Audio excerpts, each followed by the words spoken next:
Ghana's parliament has been embroiled in a controversy over which party is entitled to a majority vote. This comes after 3 MPs of the ruling National Patriotic Party decided to contest as independent candidates in the upcoming general elections. The opposition party, NDC, subsequently declared itself as the majority. That act forced the MPP to seek action at the Supreme Court and obtained a ruling in their favor as still holding the majority votes in Parliament. Dialogue was the only thing that would have gotten us out of this. No other. At the beginning of the crisis, I had called for the President, the Chief Justice and Speaker to sit down. That's the 3 arms of our government, to sit down and try to find a way out of this. But at that time, I think many thought that this was going to be something that can resolve itself. Ghana's parliament has been on recess for more than a month. Lawmakers took a break to focus on their campaigning ahead of the general elections. MPs of the ruling party have appealed to the Speaker of Parliament to recall the House to allow for the continuation of government's business, but the Speaker has declined the request. There are concerns that Ghana faces a shutdown if lawmakers do not reconvene to approve a crucial expenditure budget and other loan deals before the next president is elected and sworn into office. Funding for government operations and development projects could come to a halt. This parliament expires on January 6, midnight, 2025. So until then, parliament can still hold court and pass the appropriation, which many believe, and I think I share that, is the most important business that is left. As for loans and so on, perhaps those can wait, especially because now we don't know who is going to form the next government. For now, it is not clear when lawmakers will reconvene in Parliament as they ramp up campaigning ahead of Saturday's polls. But analysts believe the Speaker will make a decision after the outcome of the elections is announced.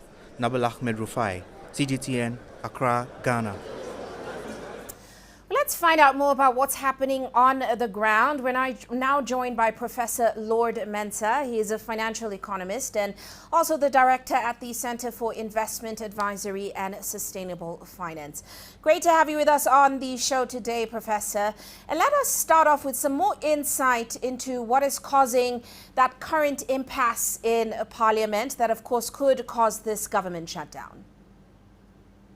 Yeah, good evening to our viewers. I will go straight to say that it all boils down to the near balance, parliament that we have. And coming into the 2020-2024, I was expecting that at least the balanced parliament that we have is going to help the nation, because there's going to be scrutiny, there's going to be monitoring, there's going to be, more or less effective way of going about things.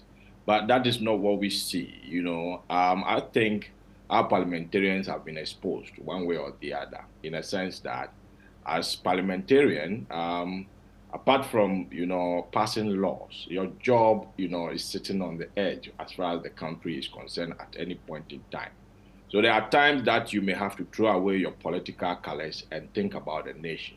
And that is where you bring in your negotiation skills. And that is the point where I think, the current parliament that we have has failed. Because, once you have a near balanced parliament, it's expected that you sharpen your negotiation skills. Because there's no way, every time you can easily get your bills through, as expected. So if, you don't get your bills through, then leadership must sit down and then negotiate as to when to come to a convergent point. But we don't really see that, and that has brought about the stalemate that we are seeing as far as our parliament is concerned.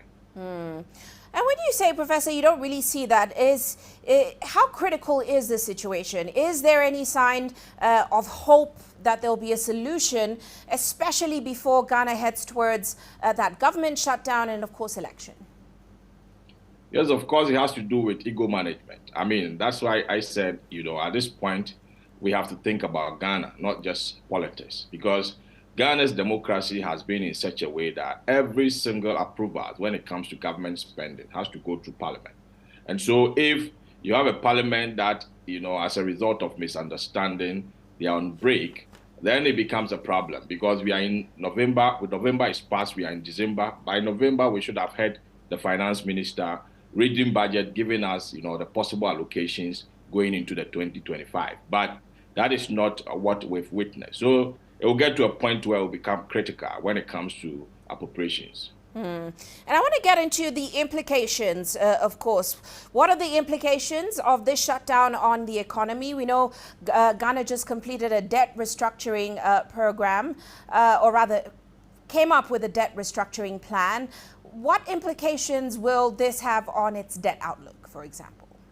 Well, it's going to be, critical implications that we may have to look at. Like I said earlier, once you have a parliament that, economic approvals needs to run through, the parliamentary system, then obviously paying even a debt, right? Raising money to pay debt will be, a problem. And looking at the economic situation we find ourselves in now, things are a bit fragile, let me put it that way. So delay in paying of debt and all those as a result of this, parliament misunderstanding can cause the economy, because the investor confidence after the debt restructuring is still down, and we are now building up gradually. So if it turns up that, as a result of this, parliament break and misunderstanding, we are not able to, meet and then decide on which direction, how to even raise money to pay for principals that are maturing and all those, it will be a problem. And trust me, investor confidence will continue to go down in the country, and it will prolong our, economic recess that we're facing now. And I want to get a sense of, because we know Ghana is going to head into that presidential elections pretty soon. How could this impact that process and, of course, sentiment on the ground as, voters head towards the polls?